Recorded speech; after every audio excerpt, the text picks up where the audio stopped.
Hello, and welcome to Real Talk Counseling Connections.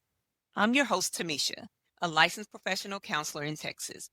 This is the place where we unravel the complexities of anxiety, social struggles, and personal growth, especially for teens, parents, and women navigating life challenges. Each episode, I'll share practical advice, creative solutions, and host honest conversations using fictional stories to help you build self awareness, confidence, and joy. This is to protect the privacy and confidentiality of real clients while still providing relatable and meaningful insights. Because my goal is to create a safe space for learning and growth, and that starts with respecting boundaries.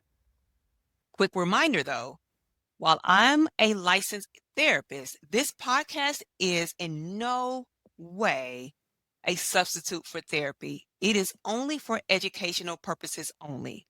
So if you need personalized support, please reach out to a mental health professional in your area. Now, let's get real, transform your life, one episode at a time. Did you know that 1 in 3 people experience a panic attack at some point in their life? Yet so many of us feel alone when it happens. Today, we're going to change that. Picture this. You're at the grocery store picking out cereal, and suddenly your heart starts racing. Your chest tightens, your vision blurs, and you feel like you're about to collapse. You're having a panic attack, and you have no idea what to do. Sound familiar? You're not alone. Today, we're diving into the world of panic attacks. What are they? Why they happen? And most importantly, how you can conquer them. So by the end of this episode, you'll walk away with practical tools to face these moments with confidence and calm. So let's get started. Welcome to another episode of Real Talk Counseling Connections. Today, we're diving into a subject that's deeply personal to many of us, panic attacks. It's a topic that is as important as it is profound. And I hope by the end of our journey today, we arm you with the tools and understanding to face these experiences with strength and compassion. Let me start with the fictional story. Sarah, she's a 28-year-old teacher standing in front of her class. She's about to start her lesson when suddenly her heart starts racing. Her palms sweat, her chest tightens, and she feels like she's about to pass out. She doesn't know it yet, but she's having her first panic attack. What does she do next? Sarah freezes for a moment, unsure of what's happening, but then she remembers something she read about grounding techniques. She quietly asks her students to take out their notebooks and write down 3 things they're grateful for. And while they're busy, she takes a moment to focus on her breathing, inhaling slowly through her nose, holding it, and exhaling through her mouth. By the time the students are done, Sarah feels more in control. She's still shaken, but she's no longer overwhelmed. This is just one example of how panic attacks can show up in our lives unexpectedly and intensely. But with the right tools, we can navigate them. Today, we're going to explore those tools together. Panic attacks are characterized by sudden, overwhelming surges of fear and anxiety that often strike without warning or a clear trigger. These episodes can be deeply frightening, leaving people feeling completely untethered, as though they've lost control in a turbulent storm of their own emotions. Does this resonate with you? Or does that resonate with you? Do you remember a time when a panic attack left you feeling powerless? Well, you're not alone. And today, we're rolling up our sleeves to demystify these episodes. Now, imagine your body's alarm system. Pristine, finely tuned, designed to fight off saber-toothed tigers. Now, transport that system to modern-day city life, where you're dealing with traffic jams and work deadlines. Sometimes these alarms go haywire, don't they? They see threats everywhere, and it's like a whirlwind. Fight, flight, or freeze. Understanding this mechanism is crucial. Panic attacks are just like a false alarm. Loud, disruptive, but ultimately not an indication of real danger. But knowledge is just the beginning. We're also going to explore those practical strategies that help keep us grounded and breathe through the storm. Why is breathing always at the core of these things? Well, it's simple physics. Calming the body, the mind. So picture this, closing your eyes, taking a slow, deep breath through your nose, holding it gently, and releasing softly through your mouth. Feel the tension melt away. We'll practice this together later on in the episode, so stay with me. Now, apart from these immediate strategies to counter a panic attack, what about crafting long term resilience? It's like building a toolkit unique to our needs. Our experiences, especially those involving panic, are deeply personal. So, isn't it wonderful that we get to fill our toolkits with what works best for us? Curate our collection of grounding exercises, visualization techniques, or maybe a mantra? Yes, something as simple as a mantra can remind us of our strength and calmness amidst chaos. Now, apart from these immediate strategies to counter a panic attack, what about crafting long term resilience? Let's go back to Sarah's story. After her first panic attack, Sarah realized she needed more than just quick fixes. She started building her own toolkit, grounding exercises, visualization techniques, and even a mantra she repeats to herself when she feels overwhelmed. I am safe. I am in control. You see, our experiences, especially those involving panic, are deeply personal.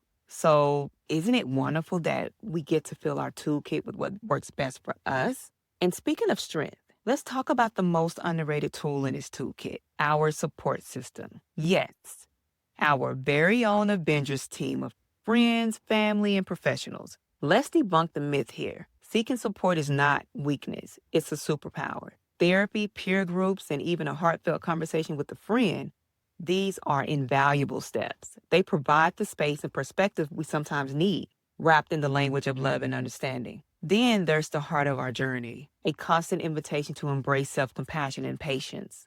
Listen, recovery and growth are not linear. They are this glorious, messy, unpredictable dance. There will be missteps, days when the dance doesn't flow. And on those days, remember this is your dance and you decide how it moves. Celebrate the small victories, acknowledge the setbacks, and always be gentle to yourself. As we navigate this journey with panic, it becomes one powerful chapter among many in our human story. It invites us to delve deeper, discover layers of resilience we might not have known existed. You, my friend, are more than a list of symptoms or experiences. You're a tapestry of effort, of growth, and unfolding beauty. Every episode we face isn't simply about silencing it. It's about the strength we gather to meet each moment with openness and courage. Whisper to yourself every time that you can manage this, and tomorrow you'll be even stronger. Isn't that a beautiful thought? I want to shine a spotlight on an incredibly insightful resource that dives deep into the topic.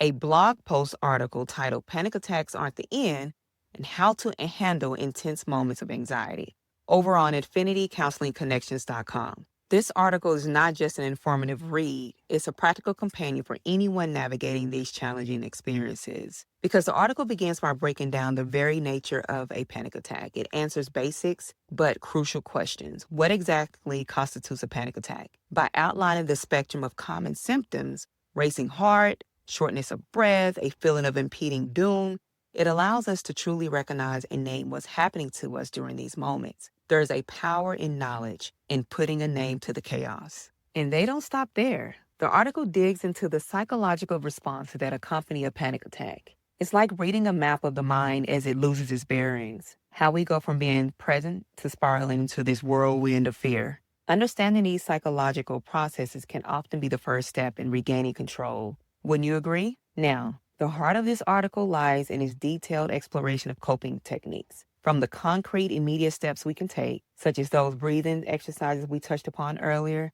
to long-term strategies like mindfulness and therapy. The tools are there, laid out and waiting to be picked up, suited perfectly for inclusion in personal toolkits we've been talking about. Now, let's talk about some practical tools you can use in moments like these. But first, let's revisit Sarah's story. Remember how she felt, her heart racing and her palms sweating? In that moment, she used a simple breathing technique to calm herself down. Let's try that together right now. Close your eyes if you're comfortable. Inhale slowly through your nose for a count of 4. Hold it for a count of 4. Now exhale through your mouth for a count of 6. Let's do that 2 more times. Ready? Inhale, hold, and exhale. 1 more time. Inhale, hold, and exhale. How do you feel? Even just a few deep breaths can make a world of difference. Here's why this works. When we slow our breathing, it sends a signal to our brain that we're safe. This helps calm the fight or flight response, which is what's driving the panic in the first place. It's like telling your brain, hey, you've got this. Now, another powerful tool is called the 5-4-3-2-1 grounding technique. This one is great for bringing your focus back to the present moment. And here's how it works. You name 5 things you can see around you. It could be the color of the walls, a picture on the desk, or the sunlight streaming through the window. Next, name 4 things you can touch. Maybe it's the texture of your chair, the fabric of your clothes, or the feeling of your feet on the ground. Now name 3 things you can hear. It might be the hum of the air conditioner, the sound of birds outside, or the rhythm of your own breathing. Then name 2 things you can smell. If you can't smell anything at the moment, think of 2 of your favorite scents. For me, it would be fresh coffee, lavender, or peppermint, okay? And finally, name 1 thing you can taste. Maybe it's the lingering flavor of your last meal, or a sip of water, or gum in your mouth. How do you feel now? Grounding techniques like this work because they shift your focus away from the panic and back to the present moment where you're actually safe. It's like hitting a reset button for your mind. These tools, breathing exercises, and grounding techniques are just the beginning. They're like the first few items in your toolkit, ready to help you navigate those intense moments. And the more you practice them, the more natural they'll feel. Remember, some panic attacks are like false alarms. They're loud and disruptive, but they don't mean you're in danger. So by understanding these tools work and why they work, because you're taking back control. You're telling yourself, I've got this. So next time you feel that wave of panic rising, try one of these techniques. Close your eyes, take a deep breath, and ground yourself in the present moment. You're never alone in this. And the beauty of it is, the article also places a strong emphasis on seeking support. So whether it's professional guidance or the loving network of community and friends, the message is crystal clear. We are not meant to face these storms alone. This kind of conversation is ongoing, ever evolving, much like our journey with panic attacks, right? By venturing over to affinitycounselingconnections.com and digging into panic attacks aren't the end, you empower yourself with both understanding and action. You'll find pathways to peace amidst the turbulence and learn not just to survive panic attacks, but to thrive beyond them. So we're nearing the end of our time together today, and I genuinely hope this conversation has wrapped you in a cloak of hope and empowerment. As you continue on your path, you may find new ways to embrace your innate strength, anchoring yourself in the here and now with newfound tools and insights. The more we understand, the more effectively we can engage with ourselves and the people around us who might be struggling. And as we wrap up today's episode, let's revisit Sarah's story one last time. Remember how she felt that day in her classroom? Over time, Sarah learned to recognize the signs of a panic attack and use her toolkit to navigate them. She even started sharing these techniques with her students, creating a classroom environment where everyone feels supported. Every episode we face isn't simply about silencing it. It's about the strength we gather to meet each moment with openness and courage. Whisper to yourself every time that you can manage this, and tomorrow you'll be even stronger. Isn't that a beautiful thought? If you found this episode helpful, I invite you to explore more in our upcoming podcast episode where we delve in even further into these experiences. Remember, knowledge paired with compassion is a force of nature. Thank you for joining me on this exploration. You are not alone in this, and as always, I'm here, listening and learning right beside you. Until next time, I'm Tamisha, reminding you to stay courageous and hopeful as you continue your journey.